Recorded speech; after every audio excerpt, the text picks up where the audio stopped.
এই মুহূর্তে নিউ ইয়র্কে আছেন সহকর্মী হাসানুজ্জামান সাকি, সরাসরি যাচ্ছি তার কাছে।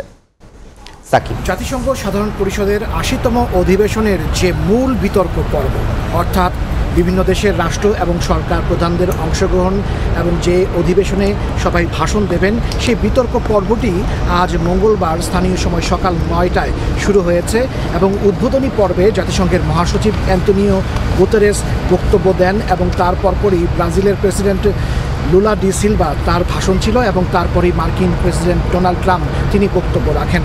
এই অধিবেশনে যোগ দিয়েছেন অন্তর্বর্তী সরকারের প্রধান উপদেষ্টা ডক্টর মোহাম্মদ ইউনূস, তখন তার সঙ্গে উপদেষ্টা পরিষদের ৩ সদস্য এবং জাতিসংঘে বাংলাদেশের স্থায়ী মিশনের প্রতিনিধি রাষ্ট্রদূত সালাউদ্দিন নোমান চৌধুরী তারা উপস্থিত ছিলেন।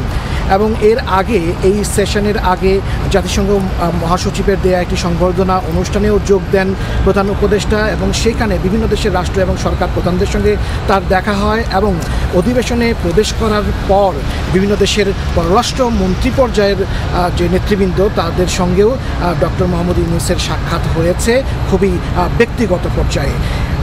যে উদ্বোধনী বিতর্ক পর্ব, সেই বিতর্ক পর্বে মহাসচিব গুতেরেস বলেছেন সারা পৃথিবীর যে বৈশ্বিক পরিস্থিতি, যে যুদ্ধ বিগ্রহ অশান্তি ছড়িয়ে পড়েছে, তিনি নিজে এই বিষয়টি বিশ্ববাসীর দরবারে স্বীকার করেছেন যে এর জন্য বিশ্ববাসী আসলে দায়ী এবং তিনি শান্তি প্রতিষ্ঠায় বিশ্ব নেতাদের প্রতি আবারও উদাত্ত আহ্বান জানিয়েছেন।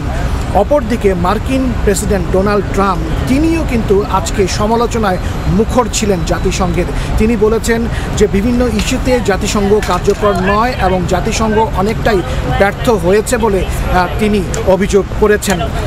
এই অধিবেশনে আমি আগেই বলেছি যে প্রধান উপদেষ্টা ডক্টর মোহাম্মদ ইউনূস ছিলেন, তার আগে প্রধান উপদেষ্টা তিনি বিশ্বব্যাংকের প্রেসিডেন্ট অজয় বাঞ্জা তার সঙ্গে সাক্ষাৎ করেছেন এবং সেখানে কিন্তু বাংলাদেশের উন্নয়ন, ঋণ, নানান বিষয়ে দুই নেতার মধ্যে কথা হয়েছে। তারপরে বিশ্ব বাণিজ্য সংস্থার যে মহাসচিব, সেই মহাপরিচালক তিনিও প্রধান উপদেষ্টার সঙ্গে সাক্ষাৎ করেছেন। এই বিষয়গুলো নিয়ে আনুষ্ঠানিকভাবে কি আলোচনা হয়েছে তা প্রধান উপদেষ্টার যে প্রেস সচিব আছেন শফিকুল আলম, তিনি এখন থেকে আধ ঘন্টার মধ্যে সাংবাদিকদেরকে, গণমাধ্যমদেরকে ব্রিফ করবেন। তিনি ব্রিফ করার পরে আমরা জানাতে পারবো আসলে এই দুই নেতার সঙ্গে কি আলোচনা হয়েছে প্রধান উপদেষ্টার। আজকে কিন্তু মার্কিন প্রেসিডেন্ট ডোনাল্ড ট্রাম্পের সঙ্গে প্রধান উপদেষ্টার দেখা হবে সন্ধ্যায়।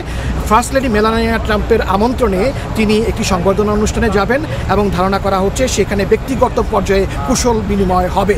এই ছিল দ্বিতীয় দিনে প্রধান উপদেষ্টা ডক্টর মোহাম্মদ ইউনূসের যে কর্মসূচি চলছে তার সর্বশেষ। হাসানুজ্জামান সাকি, সময় সংবাদ, জাতিসংঘ সদর দপ্তর, নিউ ইয়র্ক, যুক্তরাষ্ট্র। নিউ ইয়র্কে সরাসরি যুক্ত ছিলাম।